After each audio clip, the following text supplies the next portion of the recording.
आपने एक बहुत ही टची चीज़ को पकड़ा है और उसकी एक कुछ हिस्ट्री है।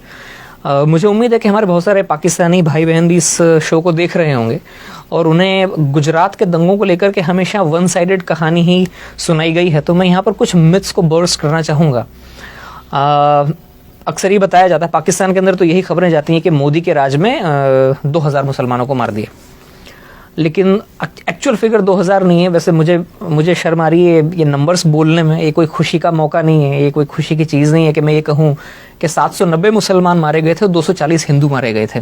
ये जॉइंट पार्लियामेंट्री कमेटी की रिपोर्ट थी जो कांग्रेस के राज में बाद में मनमोहन सिंह जी जब प्राइम मिनिस्टर थे तब टेबल हुई थी और उस रिपोर्ट के ये फिगर्स हैं। 790 मुसलमान मरे, 240 हिंदू मरे। ये बहुत बदकिस्मत नंबर है, लेकिन ये फैक्ट्स हैं जो कांग्रेस के राज में आए थे।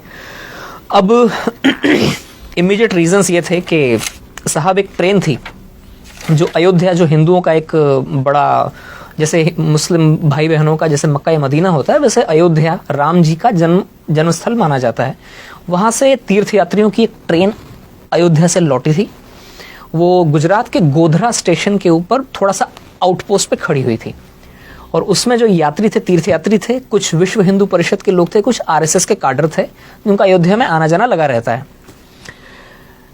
अचानक, एंड आई से this with lot of डिसमे and lot of embarrassment, कि अचानक करीब 1000 मुसलमानों की भीड़ उस ट्रेन के उस डब्बे में पहुंचती है जहां पर इन लोगों के रिजर्वेशन थे। बोगी नंबर S6 और S7 इसे घेरती है। अचानक पथराव शुरू होता है और पेट्रोल में भिगो कर रुई के गद्दों को और तकियों को अंदर फेंका जाता है और आग लगाई जाती है, जिसमें 59 हिंदू जिंदा जलकर मर जाते हैं। 28 फरवरी सन 2002 का दिन था, सुबह 9:30 बजे के आसपास का वक्त था। इसमें 59 जो हिंदू जलकर मरते हैं। जैसे कि आपको जानकारी, इंडिया में जो स्लीपर डब्बे होते हैं उनमें 72 लोगों की सीटें होती हैं, तो 72 में से 59 लोग जलकर मर गए। उनमें 40 औरतें थीं और बच्चे थे। अब इसके बाद में 3 मार्च से बदकिस्मती से इंडिया में दंगों का इतिहास बहुत पुराना है। ये कोई मोदी राज के साथ में चालू नहीं हुआ है। ये मैं कह रहा हूँ, मैं कोई मोदी भक्त नहीं हूँ, ना मैं कोई बीजेपी का मेंबर हूँ, लेकिन ये रियलिटी है कि हिंदुस्तान में हिंदू मुसलमानों का दंगों का इतिहास बहुत पुराना है। बदकिस्मती से दंगे हो जाते हैं 3 मार्च से। जब शुरुआत में इस खबर को थोड़ा दबाया गया, लेकिन जब 59 लोग जिंदा जलकर उन पापड़ जैसे बन गई वो लाशें, और उन लाशों को जब ट्रांसपोर्ट किया गया था तो वो लाशें जहाँ जहाँ से गुजरी वहाँ से ये खबर फैलती चली गई और 3 मार्च से दंगे फसाद चालू हुए, जिनमें बदकिस्मती से जो फिगर्स मैंने आपको बताई उतने लोग मारे गए थे। अलबत्ता दूसरे फैक्ट्स जो हैं उन पर पर्दा डाल दिया जाता है। ऐसा पहली बार हुआ था जब किसी भी राज्य में दंगे शुरू होते ही 48 घंटे के अंदर अंदर वहां के चीफ मिनिस्टर ने आर्मी को आने के लिए ग्रीन सिग्नल दे दिया हो। 5 मार्च का दिन था, आर्मी की टुकड़ियां पहुंच गई थी फ्लैग मार्च करने के लिए। दूसरी बात, ऐसा पहली बार हुआ इंडिया में कि पुलिस की गोलियों से 100 हिंदू दंगाई मारे गए थे। ये फैक्ट्स हैं, ये डॉक्यूमेंटेड फिगर्स हैं, मैं अपने मन से नहीं बता रहा हूं। और ऐसा पहली बार हुआ था कि इस तरह से कट्टर, जो मुस्लिम्स के अंदर जो कुछ कट्टर और ऑर्गेनाइजेशंस थे, उन्होंने वहीं के पास में गोधरा में करीब 50 मस्जिदें हैं, 50-60 मस्जिदें, छोटा सा कस्बा है लेकिन 50-60 मस्जिदें हैं। हो सकता है उनमें से कुछ मस्जिदों को सऊदी फंड्स आते हों, जहां पर वो वहाबिज्म की जो एक्सट्रीम हार्डलाइनर आइडियोलॉजी वहां से वो प्रोपोगेट करते हैं। एक मस्जिद से मोबिलाइज हुई थी वो मॉब जिसने ट्रेन को घेरा था और जिस तरह से जलाया गया, ये भी पहला मौका था इंडिया के अंदर। ये उसका इमीडिएट रीजंस थे। इसके पीछे हिस्ट्री का थोड़ा सा और पीछे आप जाएंगे तो गुजरात की पॉलिटिकल अनसर्टेनिटी भी बहुत ज्यादा थी उस वक्त।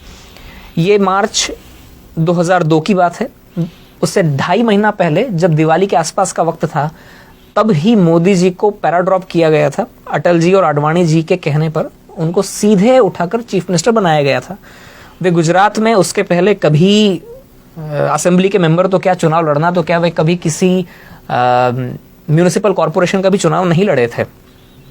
वे कोई इलेक्टेड फिगर नहीं थे और उस वक्त गुजरात में कई बरसों से पॉलिटिकल अनसर्टेनिटी चली आई थी। हर 6-8वें महीने में चीफ मिनिस्टर बदलते थे, और जो वहाँ की जो लोकल बीजेपी, स्टेट बीजेपी थी, उसके अंदर बहुत सारे गुट बने हुए थे और गुट आपस में ही लड़ते रहते थे।